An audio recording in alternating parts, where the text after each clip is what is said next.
നമസ്കാരം. എല്ലാ PSC ഉദ്യോഗാർത്ഥികൾക്കും PSC പള്ളിക്കൂടത്തിൻ്റെ പുതിയൊരു വീഡിയോയിലേക്ക് സ്വാഗതം. അപ്പോൾ നമ്മളിന്ന് LP UP എക്സാമിന് വേണ്ടി പ്രിപ്പയർ ചെയ്യുന്നവർക്കുള്ള ഒരു മോക്ക് ടെസ്റ്റുമായിട്ടാണ് വന്നിട്ടുള്ളത്. ഇതൊരു മോക്ക് ടെസ്റ്റ് സീരീസ് ആയിരിക്കും.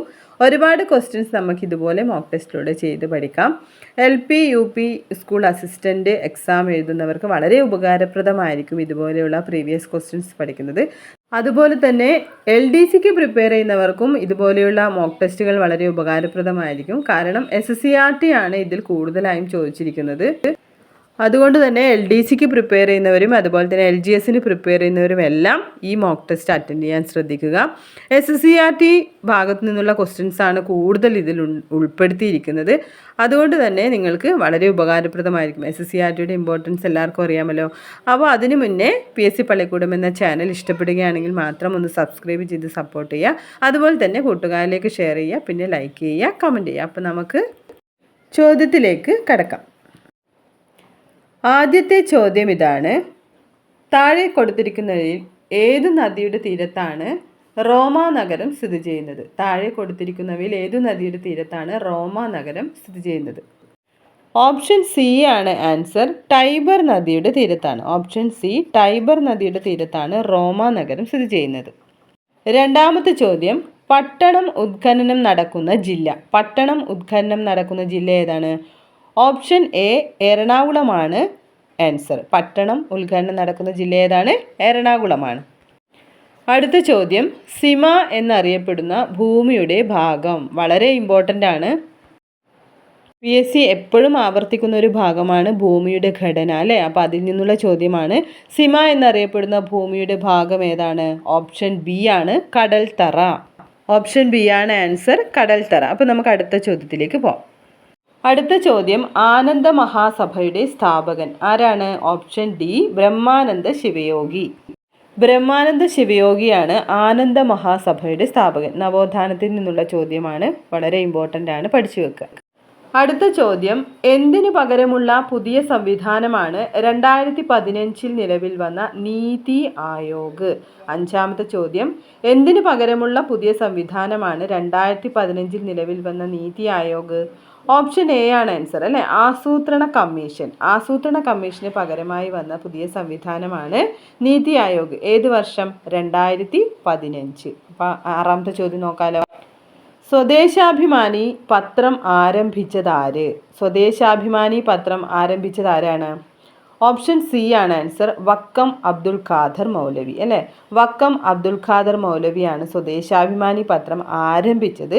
ഇതിൻ്റെ പത്രാധിപരായിരുന്നു ആര്? രാമകൃഷ്ണപിള്ള, അല്ലേ? കേരളൻ എന്ന തൂലികാനാമത്തിൽ അറിയപ്പെടുന്ന രാമകൃഷ്ണപിള്ളയായിരുന്നു ഇതിൻ്റെ പത്രാധിപർ. ഏഴാമത്തെ ചോദ്യം: ഡയറ്റ് ഏതു രാജ്യത്തിൻ്റെ പാർലമെൻറ്റാണ്? ഡയറ്റ് ഏതു രാജ്യത്തിൻ്റെ പാർലമെൻറ്റാണ്? ഓപ്ഷൻ ബി ആണ് ആൻസർ, ജപ്പാൻ. ജപ്പാൻ്റെ പാർലമെൻറ്റാണ് ഡയറ്റ്. നെക്സ്റ്റ് ക്വസ്റ്റ്യൻ: ഷോളയാർ ജലവൈദ്യുത പദ്ധതി സ്ഥിതി ചെയ്യുന്ന നദി. ഇപ്പോൾ അടുത്ത കാലത്ത് ഈ ചോദ്യം ചോദിച്ചിട്ടുണ്ടായിരുന്നു.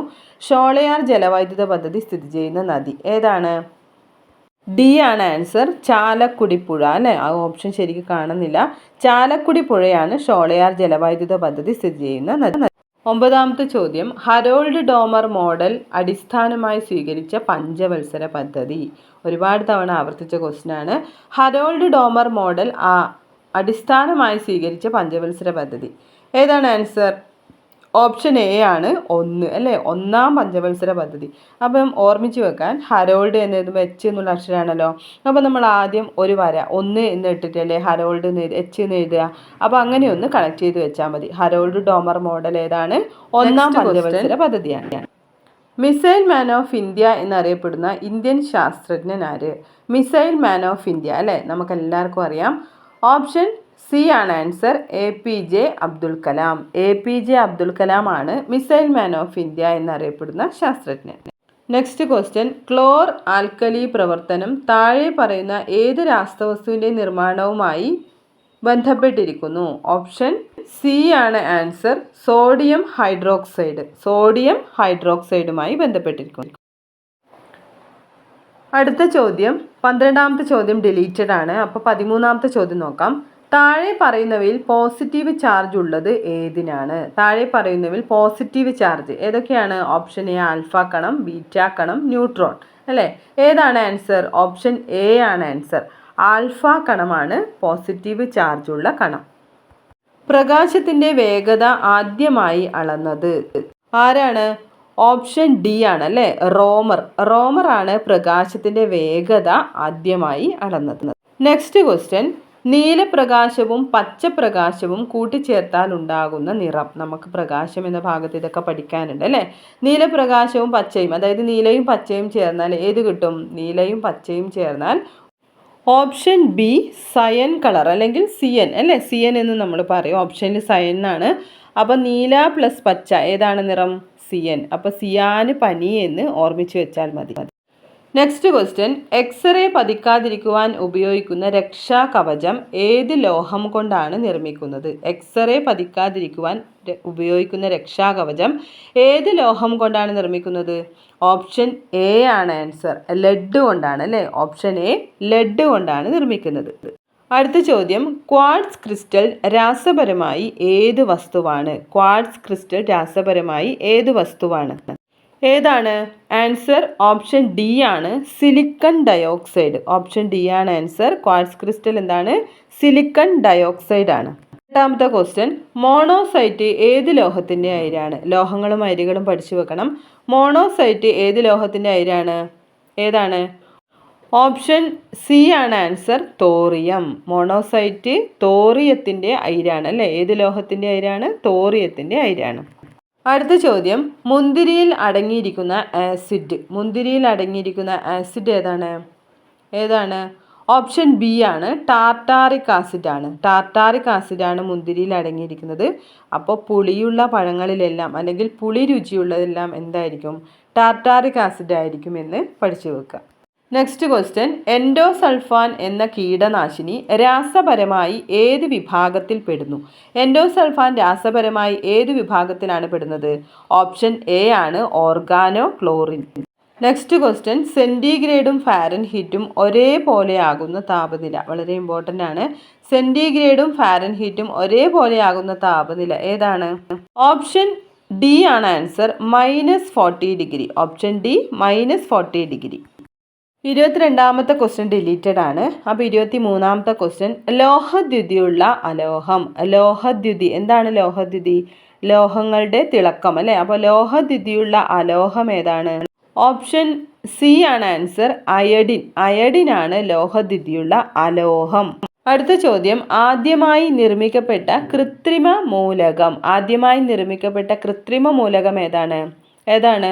ഓപ്ഷൻ എ ആണ് ആൻസർ, ടെക്നീഷ്യം അല്ലേ? ടെക്നീഷ്യമാണ് ആദ്യമായി നിർമ്മിക്കപ്പെട്ട കൃത്രിമ മൂലകം. അപ്പോൾ സയൻസിൻ്റെ ഭാഗത്ത് നിന്നാണ് കൂടുതൽ ചോദ്യങ്ങൾ നമുക്ക് UP സ്കൂൾ അസിസ്റ്റൻ്റ് എക്സാമിനൊക്കെ വരിക.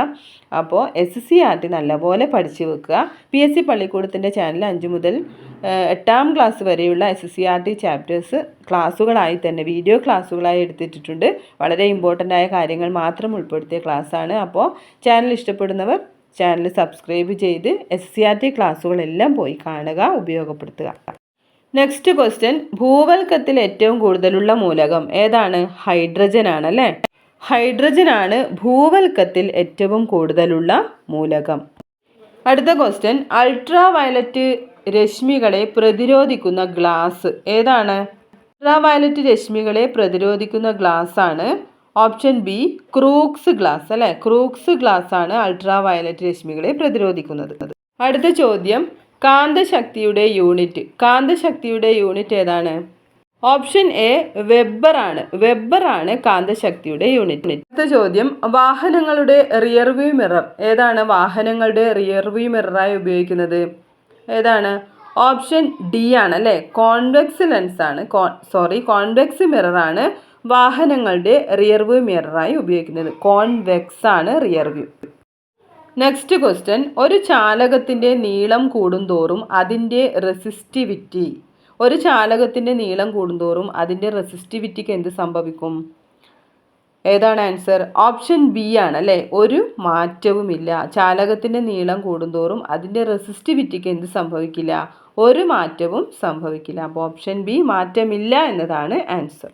അടുത്ത ചോദ്യം നോക്കാം, ന്യൂക്ലിയസിൻ്റെ വലിപ്പം അളക്കുന്നത്. ന്യൂക്ലിയസിൻ്റെ വലിപ്പം അളക്കുന്ന അളവ് ഏതാണ്? ആൻസർ? ഓപ്ഷൻ ഡി ആണ് ആൻസർ അല്ലേ. ഫെർമിയാണ് ന്യൂക്ലിയസിൻ്റെ വലിപ്പം അളക്കുന്ന അളവ്. ഫെർമി.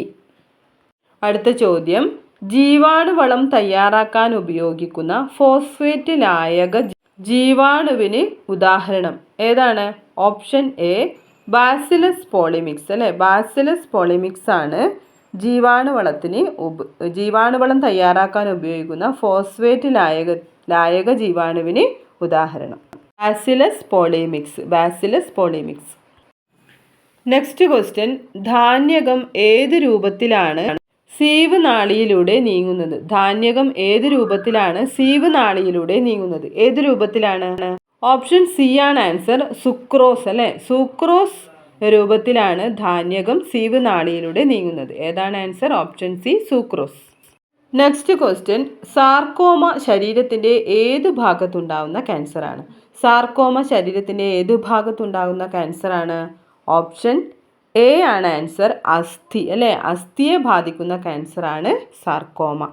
അടുത്ത ചോദ്യം, പ്ലാസ്മയിലെ ഏതു ഘടകത്തിലൂടെയാണ് ഗ്ലൂക്കോസ് സംവഹിക്കപ്പെടുന്നത്? പ്ലാസ്മയിലെ ഏതു ഘടകത്തിലൂടെയാണ് ഗ്ലൂക്കോസ് സംവഹിക്കപ്പെടുന്നത്? ഏതാണ്? ഓപ്ഷൻ എ ആണ് അല്ലേ, ജലമാണ് ആൻസർ. ത്തിലൂടെയാണ് ഗ്ലൂക്കോസ് സംവഹിക്കപ്പെടുന്നത്. നെക്സ്റ്റ് ക്വസ്റ്റ്യൻ, ക്ലോറോഫിൽ ബി ഇവയിൽ ഏതാണ്? ഏതാണ്? ഓപ്ഷൻ ബി ആണ് ആൻസർ, C55H70O6N4 Mg ആൻസർ. അതൊന്ന് പഠിച്ചു വെക്ക്. അടുത്ത ചോദ്യം, കോശശ്വസനം വഴി കോശങ്ങളിൽ ഉണ്ടാവുന്ന കാർബൺ ഡൈ ഓക്സൈഡ് രക്തത്തിൽ എത്തുന്നത് എങ്ങനെ? കോശശ്വസനം വഴി കോശങ്ങളിൽ ഉണ്ടാവുന്ന കാർബൺ ഡൈ ഓക്സൈഡ് രക്തത്തിൽ എത്തുന്നത് എങ്ങനെയാണ്?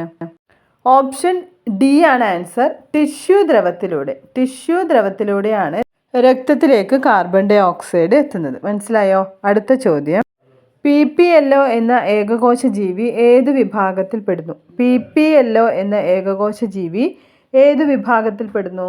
ഓപ്ഷൻ സി, മൈക്കോപ്ലാസ്മ അല്ലേ. മൈക്കോപ്ലാസ്മ എന്ന വിഭാഗത്തിലാണ് PPLO എന്ന ഏകകോശ ജീവി പെടുന്നത്. വളരെ ഇമ്പോർട്ടൻ്റ് ആയ ഒരു ചോദ്യമാണ്, പഠിച്ചു വെക്കുക.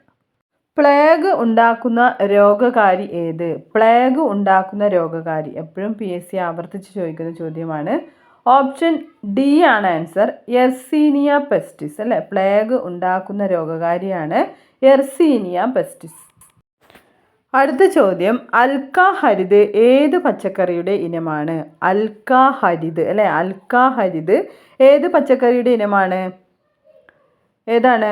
ഓപ്ഷൻ ബി, പാവലിൻ്റെ ഇനമാണ് അൽക്കാഹരിത്. നെക്സ്റ്റ് ക്വസ്റ്റ്യൻ, മധ്യപ്രദേശ് വഴി കടന്നു പോകുന്ന പ്രധാന അക്ഷാംശരേഖ താഴെ പറയുന്നവയിൽ ഏതാണ്? ആൻസർ? ഓപ്ഷൻ ഡി ആണ് ആൻസർ, 23.5 ഡിഗ്രി ഉത്തരായന രേഖ അല്ലേ. 23.5 ഡിഗ്രി ഉത്തരായന രേഖയാണ് മധ്യപ്രദേശ് വഴി കടന്നു പോകുന്നത്. മനസ്സിലായോ? നെക്സ്റ്റ് ക്വസ്റ്റ്യൻ, ഇന്ത്യയിൽ ഭാഷാടിസ്ഥാനത്തിൽ ആദ്യമായി രൂപപ്പെട്ടതും അവസാനമായി വിഭജിക്കപ്പെട്ടതുമായ സംസ്ഥാനം താഴെ പറയുന്നവയിൽ ഏതാണ്? ഇന്ത്യയിൽ ഭാഷാടിസ്ഥാനത്തിൽ ആദ്യമായി രൂപപ്പെട്ടതും അവസാനമായി വിഭജിക്കപ്പെട്ടതുമായ സംസ്ഥാനം ഏതാണ്? ഓപ്ഷൻ നോക്കാം. ഓപ്ഷൻസ് ഏതാണ്? അരുണാചൽ പ്രദേശ്, ആന്ധ്രാപ്രദേശ്, ഉത്തർപ്രദേശ്, ഹിമാചൽ പ്രദേശ്. ഏതാണ് ആൻസർ? ഓപ്ഷൻ ബി ആണ് ആൻസർ, ആന്ധ്രാപ്രദേശ് അല്ലെ. ആന്ധ്രാപ്രദേശ് ആണ് ആൻസർ. 43ാമത്തെ ചോദ്യം നോക്കാം. ഭൂമധ്യരേഖയോട് ഏറ്റവും അടുത്ത് കിടക്കുന്ന ഇന്ത്യൻ സംസ്ഥാനം താഴെ പറയുന്നവയിൽ ഏതാണ്? ഭൂമധ്യരേഖയോട് ഏറ്റവും അടുത്ത് കിടക്കുന്ന ഇന്ത്യൻ സംസ്ഥാനം താഴെ പറയുന്നതിൽ ഏതാണ്? നമുക്ക് ഓപ്ഷൻ നോക്കാം. ഏതാണ് ആൻസർ? ഭൂമധ്യരേഖയോട് ഏറ്റവും അടുത്ത് കിടക്കുന്ന സംസ്ഥാനം ഏതാണ്? ഓപ്ഷൻ എ ആണ് ആൻസർ, തമിഴ്നാടാണ് ആൻസർ. നെക്സ്റ്റ് ക്വസ്റ്റ്യൻ, പർവ്വത വിജ്ഞാനത്തെപ്പറ്റി അറിയാൻ താഴെ പറയുന്നവയിൽ ഏതു പഠനശാഖയാണ് സഹായിക്കുന്നത്?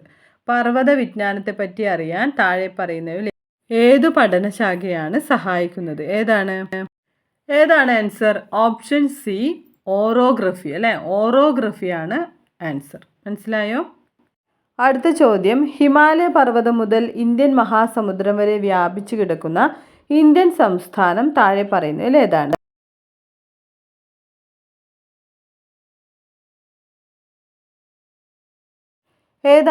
ഏതാണ് ആൻസർ? ഓപ്ഷൻ ഡി ആണ് ആൻസർ, പശ്ചിമ ബംഗാൾ. ഏതാണ്? പശ്ചിമ ബംഗാളാണ് ആൻസർ. നെക്സ്റ്റ് ക്വസ്റ്റ്യൻ, റോഡുകൾക്കോ നദികൾക്കോ സമാന്തരമായി വരിവരിയായി കാണുന്ന വാസസ്ഥലങ്ങൾ താഴെ പറയുന്നവയിൽ ഏതാണ്? വളരെ റെയറായ ഒരു ക്വസ്റ്റ്യൻ ആണ്. റോഡുകൾക്കോ നദികൾക്കോ സമാന്തരമായി വരിവരിയായി കാണുന്ന വാസസ്ഥലങ്ങൾ താഴെ പറയുന്നവയിൽ ഏതാണ് നോക്കാം. ഓപ്ഷൻ എ ആണ് ആൻസർ, രേഖീയ മാതൃക. ഏതാണ്? രേഖീയ മാതൃക. അടുത്ത ചോദ്യം, മത്സ്യബന്ധനം താഴെ പറയുന്നവയിൽ ഏതു മേഖലയിൽ പെടുന്നു? മത്സ്യബന്ധനം താഴെ പറയുന്നവയിൽ ഏത് മേഖലയിൽ പെടുന്നു? ഏത് മേഖലയിലാണ്? പ്രാഥമിക മേഖല അല്ലേ? ഓപ്ഷൻ സി ആണ് ആൻസർ, പ്രാഥമിക മേഖല. PSCയുടെ വളരെ പ്രിയപ്പെട്ട ക്വസ്റ്റ്യൻ ആണ്, അതുകൊണ്ട് ശ്രദ്ധിച്ച് പഠിച്ചു വെക്കുക. കൃഷി, ഖനനം, മത്സ്യബന്ധനം ഇതെല്ലാം പ്രാഥമിക മേഖലയിൽ വരുന്ന കാര്യങ്ങളാണ്. അടുത്ത ചോദ്യം നോക്കാം. അടുത്ത ചോദ്യം, താഴെ പറയുന്നവയിൽ ഏതൊക്കെ ഭാഗങ്ങൾ ചേർന്നതാണ് ശിലാമണ്ഡലം? താഴെ പറയുന്നവയിൽ ഏതൊക്കെ ഭാഗങ്ങൾ ചേർന്നതാണ് ശിലാമണ്ഡലം? ഏതാണ്? ഓപ്ഷൻ സി ആണ് ആൻസർ, മാൻഡിലും ഭൂവൽക്കവും അല്ലേ? ഭൂവൽക്കവും മാൻഡിലും ചേർന്ന ഭാഗത്തിനെയാണ് നമ്മൾ എന്ത് പറയുക?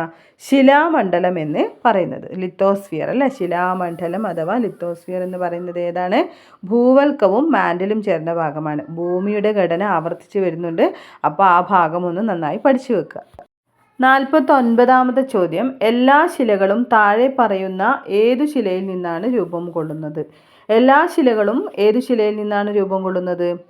ഏതാണ്? ഓപ്ഷൻ ബി ആണ് ആൻസർ, ആഗ്നേയശില അല്ലേ? ആഗ്നേയശിലയിൽ നിന്നാണ് എല്ലാ ശിലകളും രൂപം കൊള്ളുന്നത്. മാതൃശില എന്നൊക്കെ അറിയപ്പെടുന്നത് ആഗ്നേയശിലയാണ്. നമ്മൾ അവസാനത്തെ ചോദ്യത്തിലേക്ക് പോവുകയാണ്. 50ാമത്തെ ചോദ്യം ഇതാണ്, മഴ, മഞ്ഞ്, കാറ്റ് തുടങ്ങിയ പ്രകൃതി പ്രതിഭാസങ്ങൾ താഴെ പറയുന്ന ഏത് അന്തരീക്ഷ പാളിയിലാണ് ഉണ്ടാവുന്നത്? മഴ, മഞ്ഞ്, കാറ്റ് തുടങ്ങിയ പ്രതിഭാസങ്ങൾ ഏത് അന്തരീക്ഷ പാളിയിലാണ് ഉണ്ടാവുന്നത്? ട്രോപ്പോസ്ഫിയർ അല്ലേ? ഓപ്ഷൻ ഡി ആണ്, ട്രോപ്പോസ്ഫിയറിലാണ് മഴ, മഞ്ഞ്, കാറ്റ് തുടങ്ങിയ പ്രകൃതി പ്രതിഭാസങ്ങളെല്ലാം ഉണ്ടാവുന്നത്. ട്രോപ്പോസ്ഫിയർ. അപ്പോൾ UP school assistant previous question അല്ലേ? 2016 ചോദിച്ച പ്രീവിയസ് ക്വസ്റ്റ്യനിലെ 50 ചോദ്യങ്ങളാണ് നമ്മൾ ഇന്ന് ഡിസ്കസ് ചെയ്തത്. അപ്പോൾ എല്ലാവരും ഇത് എക്സാം രൂപത്തിൽ തന്നെ അറ്റൻഡ് ചെയ്യാൻ ശ്രദ്ധിക്കുക. ഈ വീഡിയോ എല്ലാവർക്കും ഉപകാരപ്രദമായി എന്ന് തോന്നുന്നുണ്ടെങ്കിൽ മാത്രം ചാനൽ ഒന്ന് സബ്സ്ക്രൈബ് ചെയ്ത് സപ്പോർട്ട് ചെയ്യുക. അതുപോലെ തന്നെ ലൈക്ക് ചെയ്യുക, ഷെയർ ചെയ്യുക, കമൻറ്റ് ചെയ്യുക. അടുത്ത വീഡിയോയിൽ കാണുന്നത് വരെ താങ്ക്